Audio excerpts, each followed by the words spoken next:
Friends, I welcome you to my channel. Before listening to this story, I will ask you to like and subscribe. It is not difficult for you, but it is pleasant for me. And we're starting. While engrossed in watching TV, I was suddenly interrupted by the sound of the doorbell ringing. Curiosity piqued, I rose from my seat and made my way to the door, peering through the peephole. To my dismay, I couldn't fathom how she had managed to track me down. Initially, I contemplated simply returning to my television program and disregarding the persistent doorbell. However, I reasoned that if she had gone through such lengths to find me, she wouldn't leave until she achieved her objective. With caution, I secured the chain and cautiously opened the door, allowing for a partial view of each other. I sternly questioned her, demanding to know the purpose of her visit.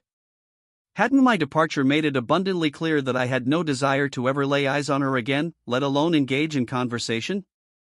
I remained clueless as to why she had left without a trace. No note, just the absence of her belongings. It was absurd.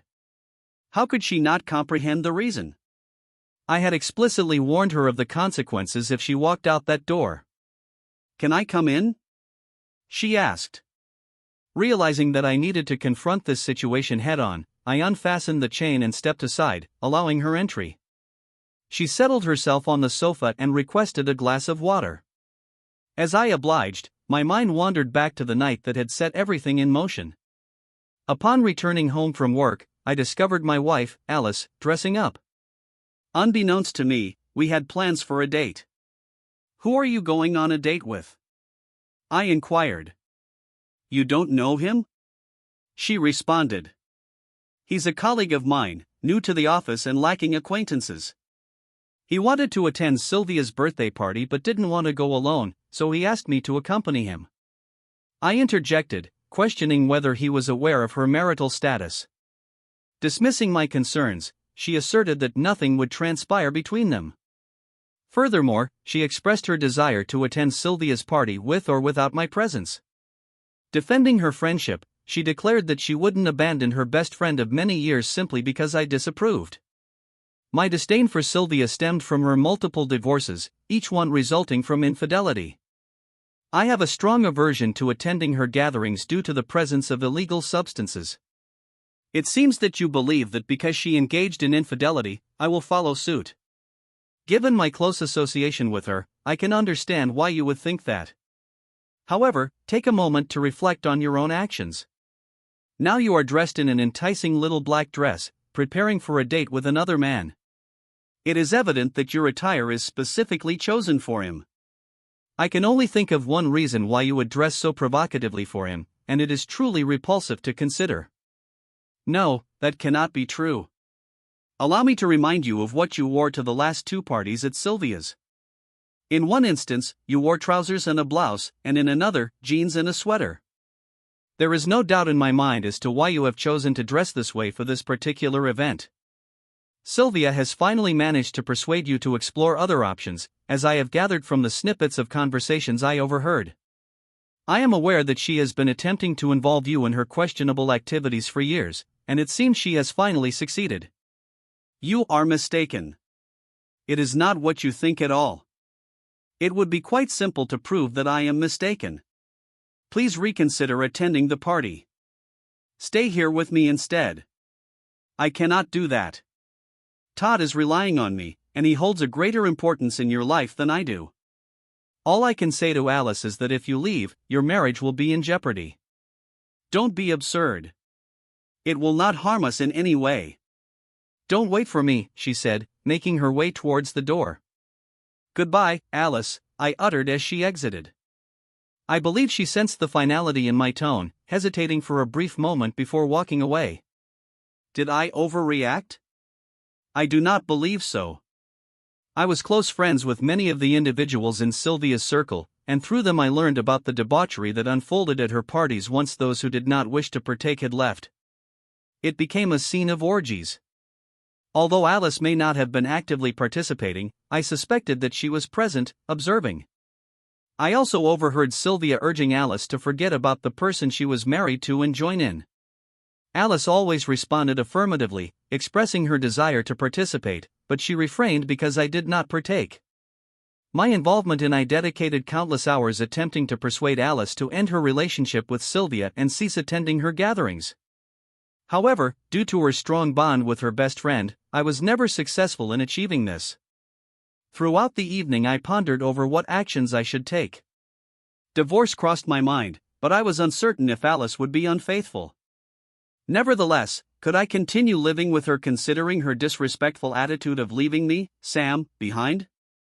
I believed I had shared 7 wonderful years with her, although the only downside was her constant association with Sylvia, whom I simply could not tolerate. In my opinion, Sylvia was nothing more than trash, and Alice was well aware of my sentiments. My slumber was interrupted by the ringing of the phone on the bedside table. As I sat up, I glanced at the alarm clock and questioned who would call me at such an hour, 1 in the morning. "Hello," I answered. "Hey, idiot, did I wake you up?" Sylvia's voice sneered. Irritated, I replied, "What do you want?" Sylvia continued, "I'm just calling to inform you that your wife has finally found a real man." Confused, I demanded, "What the hell are you talking about?" She retorted, "Just what I said. Alice has found someone who can fulfill her true desires." Reluctantly, I listened as the sounds of intimacy filled the airwaves. Then I heard my wife's voice exclaiming, "Oh God, yes, take me please, take me harder." Disgusted, I abruptly ended the call. Within 30 seconds, the phone rang again, and I knew exactly who it would be. I picked it up and deliberately dropped it on the floor. One advantage of living in an apartment is the limited space, which prevents the accumulation of excessive belongings. Within just over an hour, I had packed and moved everything I desired out of the truck. By 3 o'clock, I had checked into a motel, and as soon as the bank opened at 9, I closed all the accounts. I then proceeded to my workplace and informed Jake that I was resigning without notice. When he inquired about the reason, I explained, and to my surprise, he understood. He provided me with a final paycheck, assisted me in loading my tools, and even offered recommendations for future employment while wishing me well. Since 7 in the morning, my phone had been incessantly ringing, with all that I was uncertain whether Alice would be able to obtain a new phone number from our cellular service provider. Consequently, I made the decision to discard the phone and purchase a TracFone from Walmart. Since Alice and I did not have any joint credit cards, I did not have to deal with any credit card matters. Alice had 2 cards in her name while I had 3 in mine. By the time it was 10 o'clock, I was already en route to a destination that I had not yet determined. All I knew was that it had to be far away from Alice. Eventually, I arrived in Castle Rock, Colorado. I managed to secure a job in my field and settled down to embark on a new life. If a divorce were to occur, she would know my whereabouts in a year. She could use my refusal as a reason. The only drawback to this plan was that I would never find out about the divorce. However, it didn't matter at that time because I had no intentions of getting married again. The following 2 years went by smoothly. I went on dates with some women and had a friend with benefits. And now this. You heard me when I warned you about the consequences of going on that date. You disregarded my advice, went on the date, and I followed through with what I had promised. How did you manage to find a highly expensive private detective? Why do you require their services? You are my spouse. How did you find the funds to pay such a costly detective with your secretary's salary? I sold the house. Which house? The one I received in court. I almost asked for more details but stopped myself. It simply didn't matter. Well, you wasted your money and the time it took you to come here because we are finished. You did exactly what I anticipated when you left me to attend that party. And don't bother trying to convince me that nothing happened. Your best friend called me at 1 in the morning and held the phone so that I could hear everything that was transpiring. Your, "Oh God yes, take me please, take me harder." It was loud and clear and it said it all. She succeeded. Perhaps I should have sought revenge more aggressively. I believe I need to inform you about what occurred since you were not present to witness or hear about it.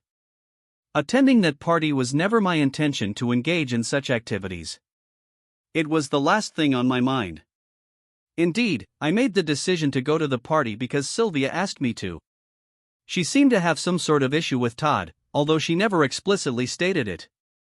However, she couldn't prevent him from attending since it was an open invitation to everyone in the office. Instead, she requested that I dress provocatively and give Todd the impression that he was fortunate. I enjoy dressing up, so I complied with her request. Todd seemed to believe that he had struck gold when he laid eyes on me that night. He clung to me as if I were his lifeline, as if he feared someone else might snatch me away. The party was enjoyable, and despite Todd's constant presence, I believe the other men found me attractive that night. After the party ended, I danced with a few other men. However, as the night progressed, I began to feel dizzy and disoriented. Sylvia later informed me that I had consumed an excessive amount of alcohol and she had put me to bed in one of her spare bedrooms. I cannot recall exactly when or how it happened, but I gradually became aware that they were engaging in sexual activities with me. Initially, I believed I was in bed with you, Sam, until I overheard someone urging them to hurry up and mentioned that they were next. I glanced around and saw Sylvia on the bed beside me, along with Todd and Ben Grady. Several other men were standing nearby, completely naked. It was evident that one of them would be next. You know me, Sam. You know how I become lost in the moment when we make love. I become a mere vessel of pleasure. I cannot ascertain how many of them took advantage of me before I lost consciousness. The following morning, I awoke to find myself next to Bob Flanagan. He was propped up on his elbow, gazing at me. I could discern the expression on his face and asked him what was wrong. He responded by saying that he never expected me to betray you, Sam. However, he admitted that he was glad it happened and expressed a desire to see me again. I promptly slapped him across the cheek, got dressed, and headed to the hospital. They conducted tests on me and discovered traces of rohypnol and ecstasy in my bloodstream. Subsequently, they contacted the police. While waiting for the authorities, I attempted to reach out to you, but received, during my conversation with the police, I provided them with a comprehensive account of everything I knew and could recall. The initial person they interviewed was Flanagan, who claimed to have no knowledge of me being drugged or under the influence, and he denied any involvement in taking me. However, this was a recurring pattern at Sylvia's gatherings, and I was well aware of it, having witnessed it firsthand on previous occasions. Flanagan stated that he believed I had willingly participated this time. He proceeded to disclose the names of all the individuals he knew had engaged in sexual activities with me that night. The police suspected that Todd might have played a role in what happened to me, and when they confronted him, he quickly shifted blame onto Sylvia. Sylvia was aware of my initial reluctance to join in, but she made the decision to coerce me. She believed that once the effects of the illicit drug wore off, I would still willingly continue and even enjoy it, wanting to repeat the experience. Unfortunately for her, she failed to acknowledge the fact that I had repeatedly made it clear to her that I would not participate without certain conditions being met. Consequently, as soon as I was discharged from the hospital and the police officer escorted me home, I realized why I couldn't reach out to you. Overwhelmed with emotions, I broke down and spent 2 days in tears. Eventually, I sought legal representation and filed lawsuits against everyone present at that party who had violated me. Most of the lawsuits were dismissed due to the consistent testimonies echoing Flanagan claims. However, the lawsuits against Sylvia and Todd held merit as they had conspired against me. I successfully won my claims, but Sylvia only had her house as an asset. They proposed that I agree to take ownership of it since she owed $30,000 on the property. With the compensation I received from Todd, I was able to pay off the remaining debt and subsequently sold the house. Once I had the funds from the sale, I hired a private investigator, leading me to where I am now. You have expended your resources on a private detective and invested time to be here, but for what purpose? So that we can reunite. I love you and belong to you. It would be wiser for you to allocate your funds towards obtaining legal assistance for a divorce. You have the option to utilize abandonment as a foundation. I have no desire to divorce Sam. Your desires or lack thereof hold no significance to me anymore, Alice. I did not act of my own volition, Sam. I was under the influence of drugs. I was intoxicated. However, you willingly walked out the door despite my warning that doing so would mean the end of our marriage. Well, you disregarded my words and left just as I did. I should have informed you that you wasted your time and money coming here. If I want us to reconcile, I have to be present. You are not paying attention to what I am saying now about your actions that evening when you left me. Listen carefully, Alice. I do not want you to attempt to bring us back together because I do not want to. I mean, I have no desire to date a woman who is capable of what you did. Can't you comprehend that, Sam? It is you who fails to understand anything, Alice. This is not what happened with Sylvia, although I anticipated it and warned that it might occur. That is exactly what you did the moment you walked out the door to see Sylvia. It was a complete disrespect towards me that you displayed before going on a date. Don't be facetious, Sam. It will not harm us in any way. By leaving to go on a date with another man, you destroyed any chance of there being in US. Now please leave. I need to prepare for dinner. I am hungry. I will dine with you and we can converse. I will convince you that you are mistaken and that we can reconcile everything. Her words had barely subsided when the front door swung open and an incredibly beautiful blonde entered, exclaiming, "I'm home, baby. What's for dinner?" Then she noticed Alice and inquired, "Who is this? Is this Alice? You have heard me mention her once or twice." "Alice, this is Beverly." Beverly surprised Alice by approaching her, leaning in for a hug and expressing gratitude for sending Sam her way. She then turned to me and asked about dinner plans. "I think we will go somewhere. I made a reservation at Angelo's. I will go change. It is a pleasure to meet you, Alice. Perhaps we can arrange a time to meet and share our experiences." Afterwards she went to the bedroom. "It is necessary for you to leave now, Alice. I must change for dinner." "Does she have knowledge of your marital status?" "She is aware." "You must inform her that I will fight for you." "Sam, wake up, Alice. In order for you to fight for me, you would have to spend time with me. However, that is not going to happen. Get a divorce and find another man for yourself. And when you do find him, do not burden him with the issues you brought upon me." Tears streamed down her face as she exclaimed, "Sam, why can't you understand that I did not betray you? I was forced into a state of intoxication against my will. So what does it matter? You had to be present for you to be drugged. That is the whole point. I warned you not to go. I told you that if you left, our marriage would be over. You disregarded my words. You left. The marriage is now finished. It is as simple as that. Now please leave. I need to prepare for a dinner date. I will not divorce you, Sam. You should inform your girlfriend about this.